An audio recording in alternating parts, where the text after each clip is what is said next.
Sounds like football, baby.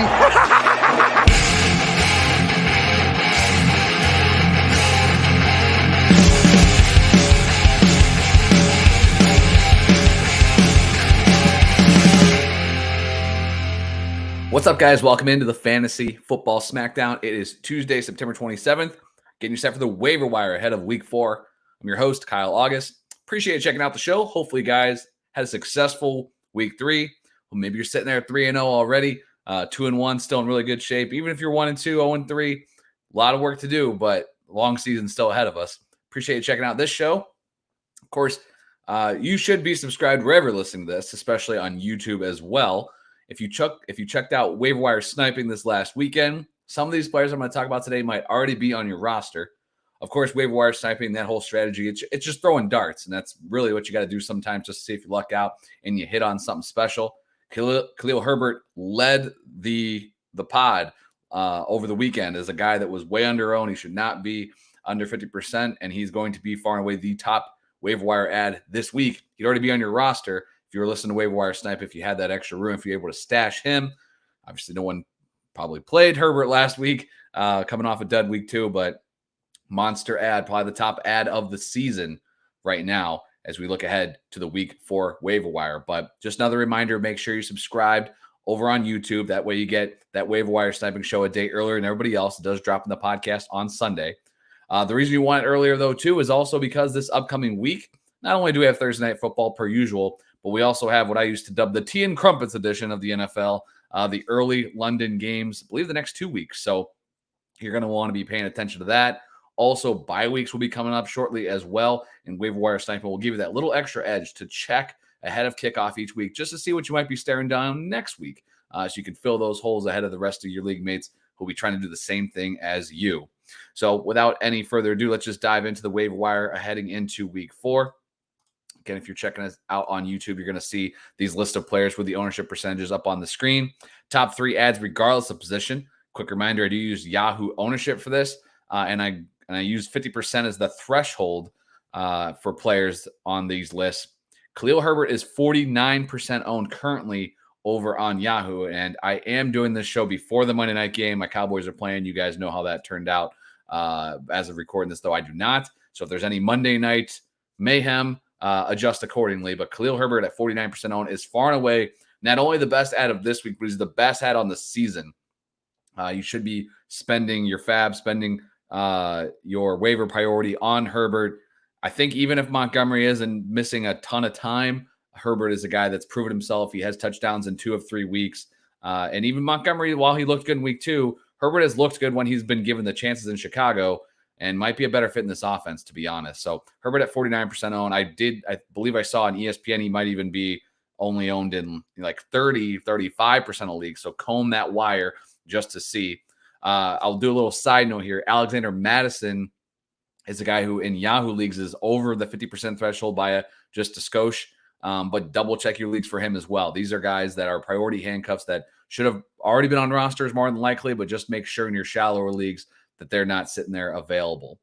Number 2 on this list for me is Trailon Burks. I know he hasn't really hit that stride yet, but I mean, if you saw the craziness of Garrett Wilson and where people had him ranked and the value people were putting on him after just 2 weeks, I think it just takes 1 week of Burks hitting it off, putting up a big stat line, and his value is going to skyrocket through the roof, and his ownership percentage will follow at 45%. This could be the last week that you can get Burks off the wire. And number 3 on this list, he's not going to play on Monday Night Football at 36% owned currently over on Yahoo. Michael Gallup should be back with the Cowboys week 4. What I'm really looking for is trying to get him on my roster for late of the season once Dak Prescott's back.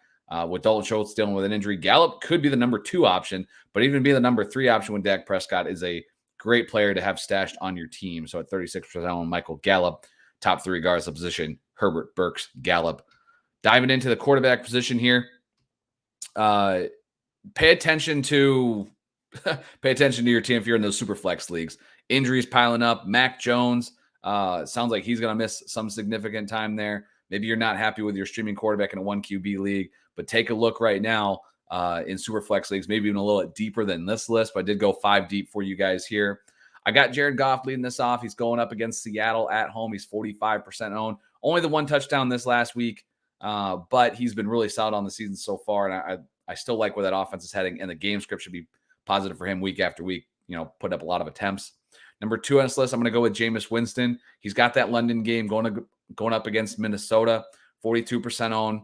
Winston had a decent fantasy day at the end, struggled there against Carolina, but better days ahead for Winston, who also has 2 home matchups following the London game. So I think he's got a little bit of the edge over number 3 on this list, Matt Ryan.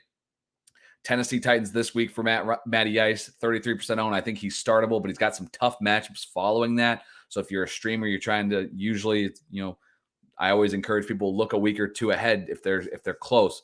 For me, Goff, little half step down to Winston. Winston and Ryan for this week are pretty close, but I'm going to give Winston that edge just because of his more near schedule coming up. I think you could play Winston for the next couple weeks here. Matt Ryan's kind of a 1-week play against the Titans at 33% owned. Number 4 on this list is Marcus Mariota at home against the Cleveland Browns, 22% owned. Mariota didn't have a great fantasy day in Seattle, but it's going to be back at home. And he just got that safe floor due to the rushing ability. And number 5 on this list is Geno Smith at Detroit, 9% owned. Smith had 2 touchdowns this last week. He's been pretty good for fantasy, to be honest. As much as we want to knock him, he's been startable, especially in super flex leagues. This is a guy that should be probably a little bit more rostered and is entering the streaming conversation as we get closer and closer to the bye weeks as well, and the injuries are piling up. Again, pay attention to those super flex leagues. Brian Hoyer, not on the screen here, not on this list for 1 QB leagues, but in super flex leagues, probably a guy you need to add. Might be the starter for 2, 3, 4 weeks here in New England. All right, next, we're going to the running backs. Top of the list, I mentioned Khalil Herbert. Pretty simple. You want to have this guy on your roster if he's not already 49% owned, like I said. But beyond that, there's not really a running back that really jumps out that I think you're going to see a ton of fantasy value by himself. What you're pretty much doing here at the running back position this week, if you're looking to add anybody, is you're just trying to get those high-value handcuffs. Number 2 on this list is Samaje Perine, who we did see Joe Mixon get a little bit banged up in that game, but he should be good to go. But they do have the quick turnaround on Thursday.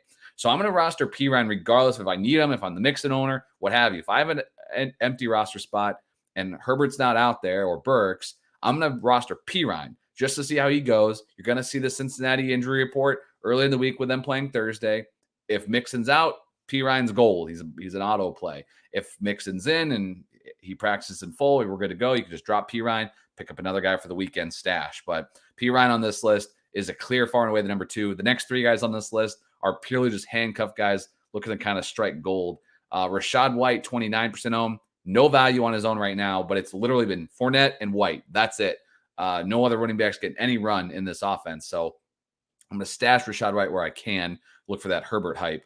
Number 4 on this list is Jalen Warren. He looked really good in playing second fiddle to Najee Harris last Thursday. A lot of people probably saw that, but might have forgotten. Warren's only 9% owned. And I think if Najee went down, he'd have a really good fantasy value immediately. So he's a guy that, again, handcuffing Jalen Warren coming in at number 4. And number 5 on this list, I don't know that he'd see the workload that a Perine or White or Warren would, but James Cook at 40% owned, still a guy I'm trying to hang on to if I can. The Bills had so many plays on Sunday. The fact that he saw some work doesn't really get me excited. I think it's been Singletary, and even behind him, you still got Zach Moss sticking around. So James Cook, the rookie, got to wait a little bit longer to see if he's going to pan out or not. And honestly, for me, he's ranked behind all these other handcuff running backs right now. At the wide receiver position, there is some value here. This is probably where I'm spending my money once again this week. If Herbert's not available in my league, Trailon Burks, so I mentioned at the top, 45% owned. No fantasy value right now, but just a guy I'm looking to stash if I can. Michael Gallup, kind of similar. I mentioned him earlier, 36% owned. Guys I haven't touched on yet. Sterling Shepard is 25% owned. Again, recording this prior to the Monday night game, so see how it looks. But he's been getting a lot of looks in that offense. He's clearly the number 1 wide receiver through the first 2 weeks. You guys will know, just add in your commentary there for week 3. But at 25% owned, way too under-owned for this offense. And he should have a path to playing time the rest of the way. I know they got Wandale and Tony and all that, but I still think at best there's maybe there's a number 2 option there between those guys. Sterling Shepard's the number 1 in New York. Number 4 is Greg Dortch. With Rondell Moore still not practicing, I think could get at least another week, maybe 2 out of Dortch right now. AJ Green injured now. that Arizona offense is really coming down to Hollywood, Ertz, and Dortch. And he's had a great year so far. So it's 17% owned. I know it might be a little bit too late in the game here, but I think you could probably still get a couple startable weeks out of Dortch right now. Number 5 is Romeo Doubs, 25% owned. Great week 3, a lot of banged up pieces there. I'm okay with stashing him, but I'm not auto playing him, even based off of the fantasy points and targets that he was given this last week. He's still just a bench stash for me. Number 6 is Russell Gage. Great week 3 for him. A ton of targets there, but we already got Mike Evans coming back from the suspension. Maybe Chris Godwin coming back from injury here, maybe in another week or 2. Originally, they were saying October for Godwin, so hopefully he'll be back out there. But we're still seeing the injury with Julio Jones, so Gage is a guy that maybe should be a couple spots more owned, but I think it's pretty instant. It'll be pretty instant that the hype will go away pretty quick with Gage as we see these elite guys come back into the fold there, and Godwin and Evans. Number 7 on this list is Josh Palmer at 27% owned. Keenan Allen should be back at practice this week, but if he's not, Palmer might be another week play there for you. So I'm kind of try to stash him through the week. Once Allen is back, though, and it's him and Mike Williams, I'm not really loving Palmer as a play. He's just kind of a stash candidate. And Zay Jones, seeing a lot of work there in Jacksonville, caught a touchdown again this last week, as did actually all 3 of the Jacksonville wide receivers. But Zay Jones continues to see a good amount of work there. He probably should be closer to the maybe 25, 30% ownership mark, the way this offense is going right now and the looks that he's getting. So I like stashing Zay Jones at 11% owned. So again, Burks, Gallup, Shepard, the top 3, Dortch, Doubs, and Gage, Josh Palmer, Zay Jones, 8 wide receivers looking to add off the wire this week. The tight ends, the streamers. I put David Njoku at the top of this list, even though he's at 51% owned. Depending on where you play, he may be more available. Had a great week 3, that Thursday night game against the Steelers. Njoku was heavily targeted by Jacoby Brissett, 51% owned, going up against the Falcons. If Njoku's out there and you're streaming tight end, definitely a guy you want to take a look at. Number 2 on this list, and the sub 50% guys, I got 3 of them for you. Tyler Conklin has had a great start to the season. 3 games, really good production. But is Zach Wilson going to be the quarterback there? Doesn't matter. I don't know. But he's been on the field a ton. The production's been great with Flacco. Hopefully that continues with Wilson. If he gets the nod, 21% owned. Conklin's my top streamer, sub 50.